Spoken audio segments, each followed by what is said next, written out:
on the SportsMap Radio Network. Presented by Rocket Mortgage. Live from the O'Reilly Auto Parts Studios, here's Jake Asman. Let's talk about the New York Yankees. A disastrous weekend up in Boston. Yankees came in winning 7 of 9. They go to Boston and get swept. And yesterday, the highest paid pitcher in the history of the game, Garrett Cole, took the mound, and it was 4-0 after the first inning. He allowed 6 earned runs overall. Yankees got their asses beat 9-2 yesterday, and it is panic time for the Yankees in the Bronx. For more on the Yankees, we go out to the Progressive guest line right now, and we bring on Sports Illustrated Yankees reporter Max Goodman. Max, appreciate the time as always. Thanks for being with us.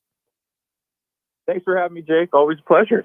So obviously, let's start with just the weekend as a whole. How surprised were you that the Yankees went out there and lost all 3 of these games? Yeah, after that loss on Sunday, I was kind of considering if this was a new rock bottom for this team. It's the longest winless start against their division rival, against the Red Sox, since 2009. And you could say, okay, well, they won the World Series that year, but that year they went 0-8 against the Red Sox to start the season. But yeah, the inconsistencies with this team are just so glaring to start this year. And you can't make the argument that it's a small sample size anymore. So a lot of these problems that are still persisting at this point in the season are, big enough of an issue that could result in, this team missing the playoffs or just barely sneaking into the wild card at this point. I don't think that's too much of an overreaction anymore, but it is still early. So, it depends on how patient and optimistic you are, but this was definitely a new low for this team. You look at this team coming in, they had the highest win total projection in the American League. So the fact of the matter is that we're even talking about them having to sneak in as a wild card means this season's been just such a massive disappointment. Is it more of a Brian Cashman issue or an Aaron Boone problem when you look at this Yankees team? That's a tough one because I think that this roster is capable of winning the AL East. On paper, if you look at this roster, it's so star-studded and talented that it doesn't make sense just, to an average Joe baseball fan that they wouldn't be producing at the level that, like you said, their projected win total was so high. I think that everyone kind of assumed that they would be one of, if not the best teams in the American League. And now here we are entering play today, and they're 5.5 games out of the wild card. They're not even 5.5 games out of the American League East.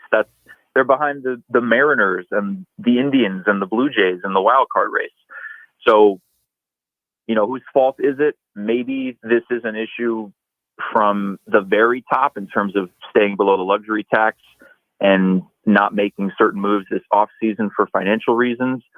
If that's a Steinbrenner or a Cashman issue, I don't know.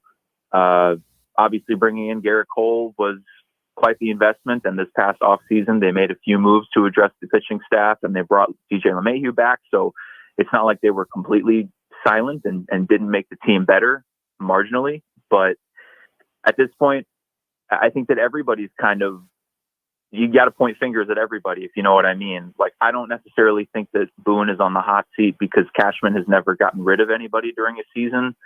But then again, when was the last time this team was in this kind of position where the expectations are just not being fulfilled in any way? If they miss the playoffs, Max, is Aaron Boone the fall guy here? Could Cashman actually lose his job? Like, how do you ultimately see it playing out if this team misses the playoffs?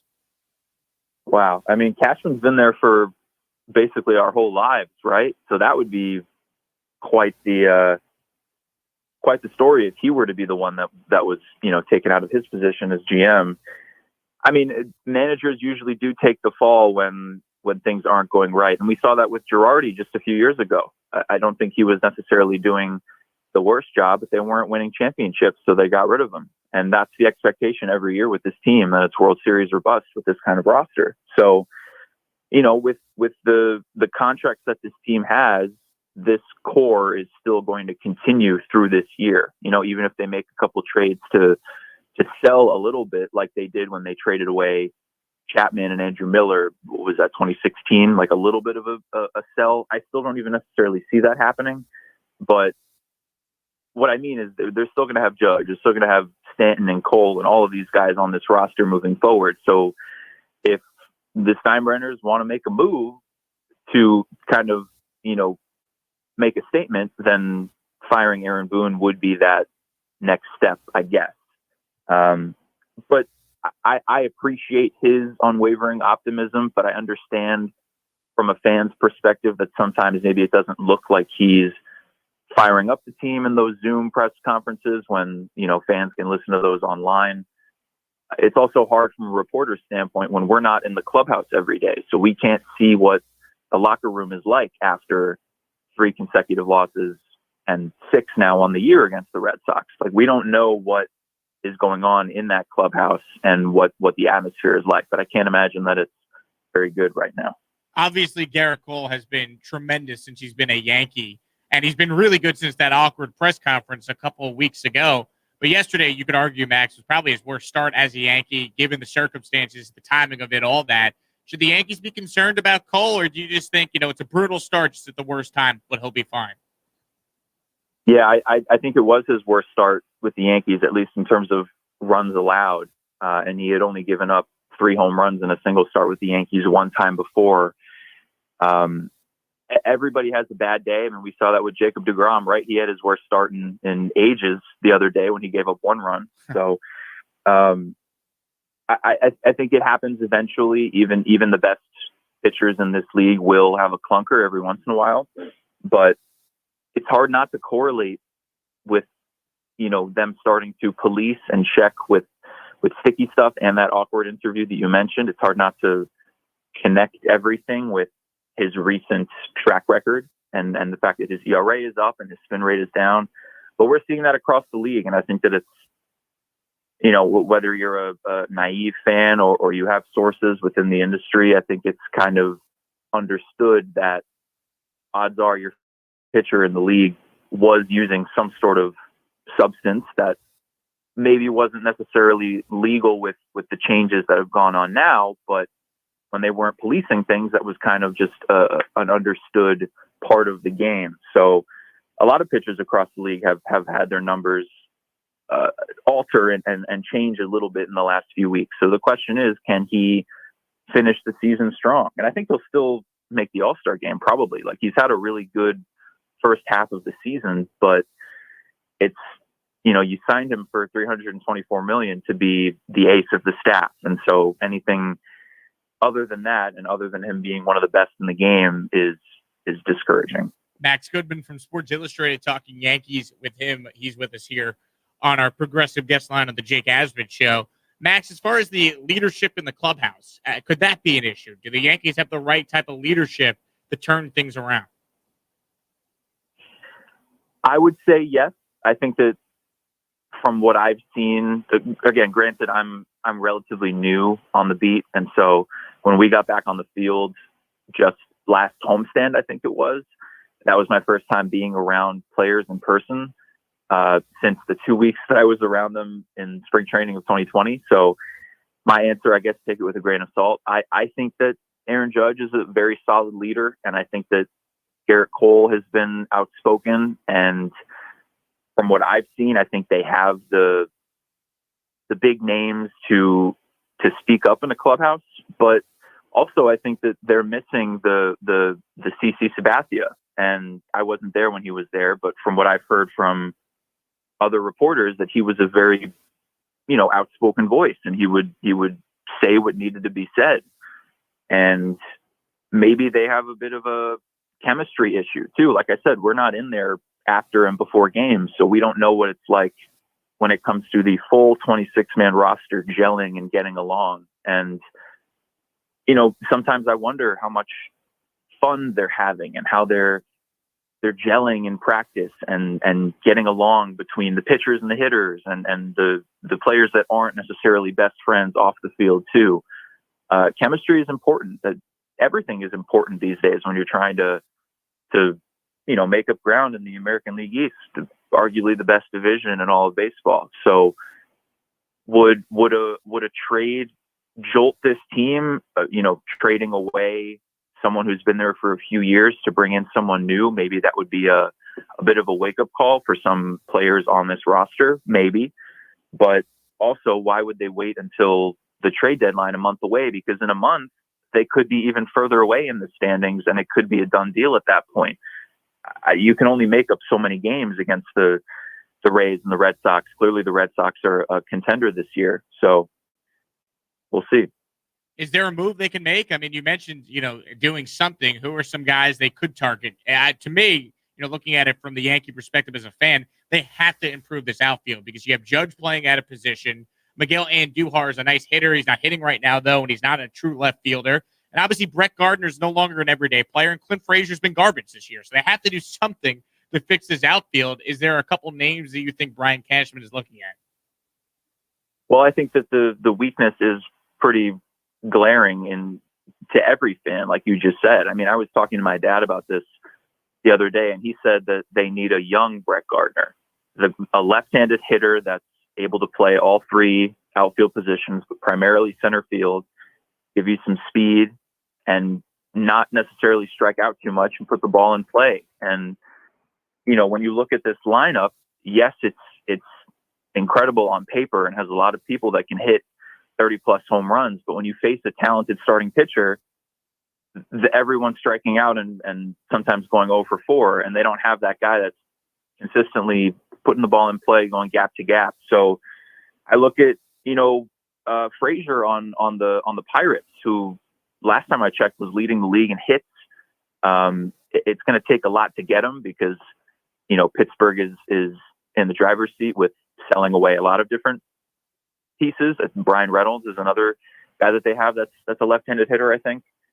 Joey Gallo makes a lot of sense as well, but then again, he's also a very stereotypical 3 true outcomes with home run, strikeout, walk. So maybe he doesn't fit completely on the offensive side, but he's like Judge, even with his size, he's also a quality defender in right and in center. So he would ease that positional battle as it's been for the last couple of weeks for Judge. So I think those were the first 2 names that came to mind. I don't know who else is necessarily available if they wanted to go crazy and go get a Trevor Story or something like that. It depends on how you feel about Gleyber Torres and his defense.